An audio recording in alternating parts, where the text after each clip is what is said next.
જીવતા મૃત્યુ પામે અને પછી સુકાઈ જાય અને પછી એ વસ્તુ એનું બોડી સળગે, અથવા તો લીકેજ ઓફ કરંટ થઈ અને ઓવરહીટ થાય ને આજુબાજુ પડેલી વસ્તુઓને સળગાવે. તો વખતનું જે મોનિટરિંગ હોવું જોઈએ એમાં એટલી બધી જ્વલનશીલ વાળી વસ્તુઓનો ઉપયોગ કર્યો હોય, પીવીસી સીલિંગ, પ્લાસ્ટિકના સીલિંગ, અને હવે એટલું બધું મટીરિયલ માર્કેટમાં અવેલેબલ છે કે દેખાય ખૂબ જ સારું, સસ્તું પણ પડે, પણ જ્યારે મેન્ટેનન્સ પોઈન્ટ ઓફ વ્યૂ જ્યારે વાત કરવાની હોય તો મેન્ટેનન્સ થતું ના હોય અને એમાં જોખમી પરિણામ વધતું હોય. આવા બધા વપરાશને કારણે જે જોખમો વધે છે એ પણ એક આગ લાગવાનું મહત્વનું કારણ છે.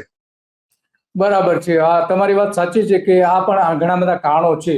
તો હવે અત્યારે માનો કે ઉનાળો શરૂ થઈ રહ્યો છે, તો લોકોએ શું અત્યારે એમને એના ઘરની અંદર શું તપાસ કરવી? કારણ કે ઘરની અંદર જે અકસ્માતમાં જે આગ લાગે છે એનું પ્રમાણ પણ એટલું છે. ઔદ્યોગિક વિસ્તારોમાં તો લાગે જ છે, પણ ઘરની અંદર જે ફાયર, માનો કે અમદાવાદમાં જે છે કે 3000 જેટલા 24-25માં કોલ આવ્યા હતા, 2835 કોલ આવ્યા હતા, અને એમાં 3000 રેસ્ક્યુ ઓપરેશન કરવામાં આવ્યા હતા અલગ અલગ રીતે.